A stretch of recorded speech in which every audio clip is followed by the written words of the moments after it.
What time is it? Ask the Fight Guys. We'll do that one today. Oh God! You know that we're going to keep doing this. It's not getting any better. It's not, but partly on purpose. On my behalf. Okay.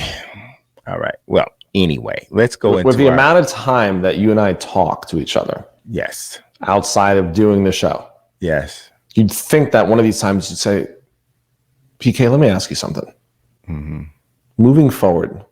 No. When I say what time is it? I don't want to. I don't want. Can you just say this? I want it to be organic. Believe me, it's organic and it never. You're right. All right. So I asked the Fight Guys question is this. What are some of the most underrated and underappreciated aspects of the fight game? So this question, I think what it's referring to is just like, fans and people focus on things like wins and losses, which we've talked about before, how it can be somewhat overrated and over focused on.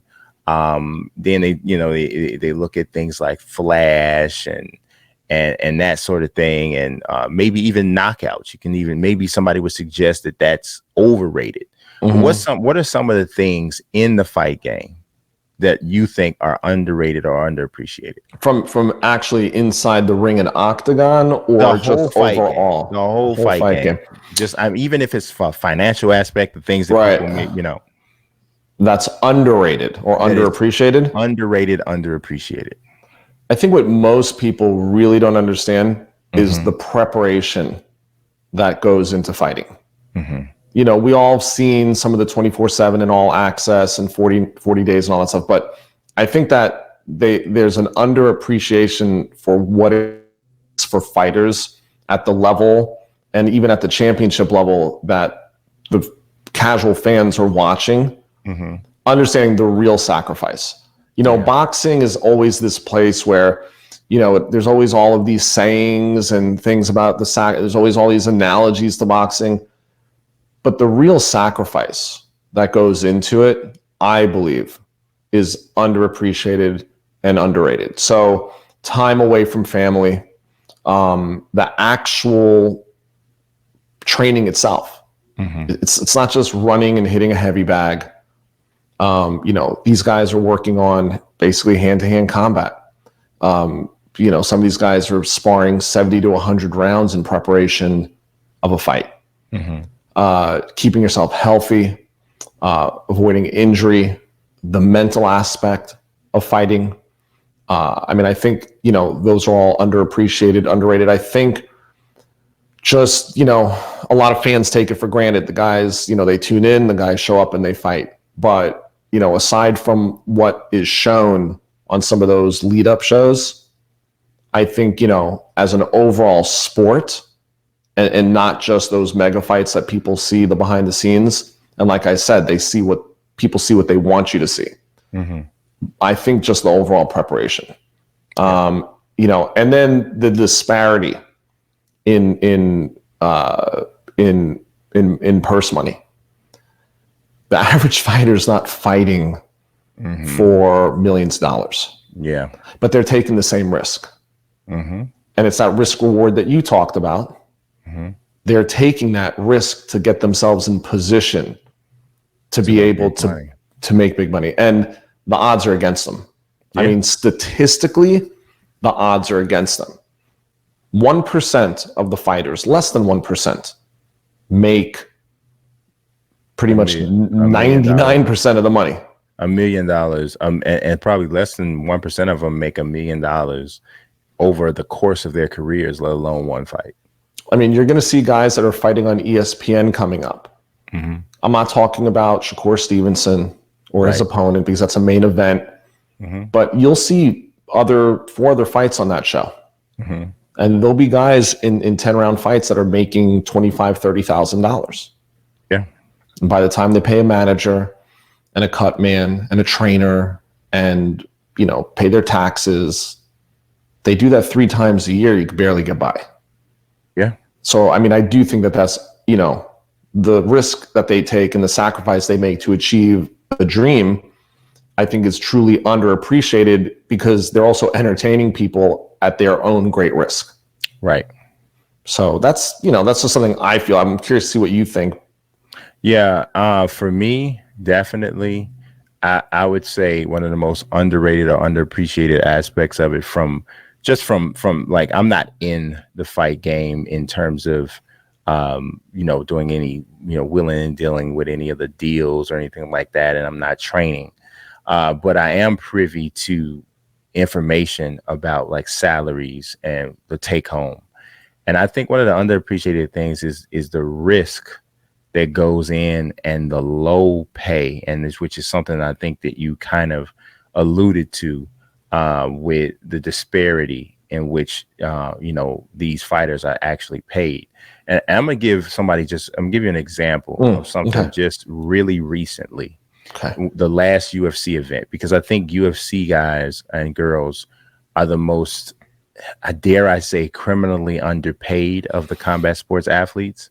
And I say underpaid simply because of what they go through to put on this fight. Now, obviously, nobody breaks your arm and twists your arm until you got to be a mixed martial arts fighter. This is a career you choose, and you understand how much money you can and cannot make. But when you consider the fact that they're fighting and the injuries and things that can occur, and you also relate it or compare it to boxing, you're like, wow, really? Like, so the numbers that you just threw out was one thing, but for UFC Fight Night 172, Dante Mays and Rodrigo Nascimento, who actually fought each other, last week, or was it last week? Last week, a week and a half ago. I mean, 2 weeks ago. Okay. $10,000 a piece. And maybe a victory bonus? A winning victory bonus, which went to Rodrigo Nascimento, gave him an additional $10,000, and then he got $3,500 of a sponsorship bonus. So for winning, he got $23,500, but for losing, Dante Mays got $13,500.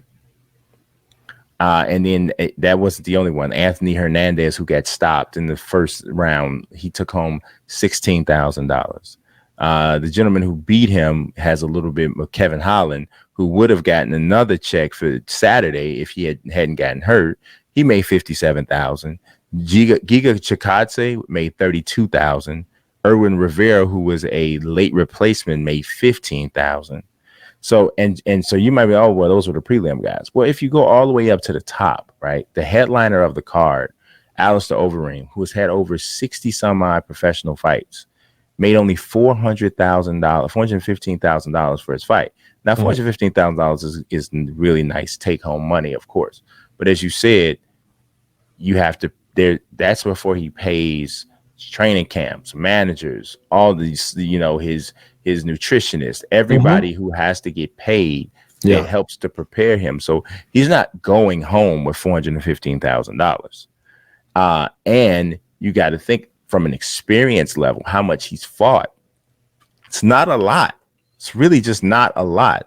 And I think that that's the underrated, underappreciated aspect of it, is that I don't think that fans truly realize how lowly compensated many of these fighters are. Conor McGregor, Daniel Cormier, John Jones, Ronda Rousey, Brock Lesnar, those people are true, like they're exceptions, right, to the rule. The majority of the fighters are making. I mean, how many times do you hear from a UFC, and even sometimes in a boxing broadcast, where they're referred to the person's other job, right? Like they're still, when he's not fighting, he's his teacher. When he's not fighting, he's a this or she's a that. It's so. If you got a second job, it's more than likely because the first job doesn't pay you enough for it to be your only job. That's just generally how life works. Right. And it's always like, not yet. Right. Yeah, like not yet. Not ready yet. I mean, Joe Smith still works. Still working construction. Was it? No, I think he just quit. Wasn't Rich Franklin a teacher? Yeah, Rich Franklin was a teacher. But he's not the only one.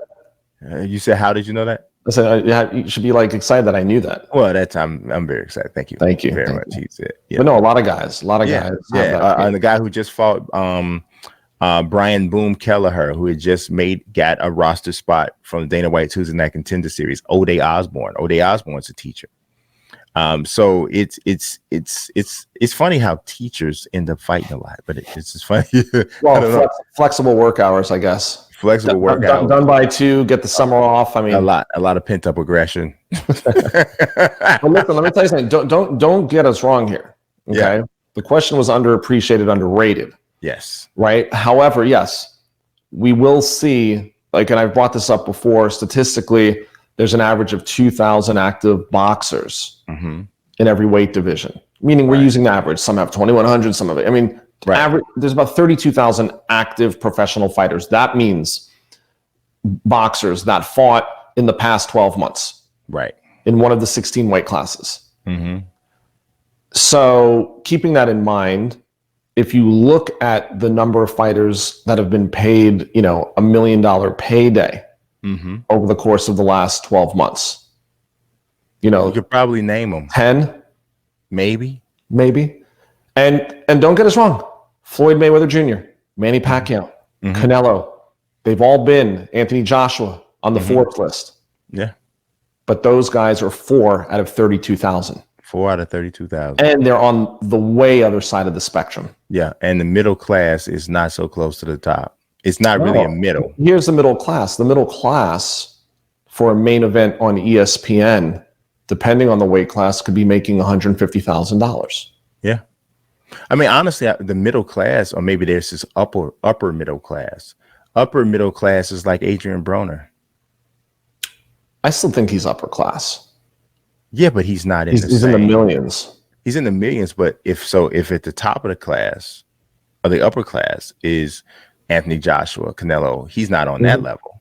No, but he's upper class. He's upper class. So he's not upper middle class, he's upper class. I'd say because Broner exceeds the $1 million mark always. Every time he fights. Yeah. I mean, I would say take a guy like Jaime Munguia. He's probably hovering at $1 million or 1.2 million. That's not a good one. I'm trying to think of someone that's in like the mid hundreds of thousands. You know what I mean? Charlo. I think they're both getting more than $1 million. So remember, there's also reported purse and what they're actually getting. Yeah, what they're actually getting. Absolutely. The reported purse helps them for various reasons. Yeah. So, but we got to think about that. I'm gonna try to pull some numbers. Yeah, that'd be interesting. That would be interesting.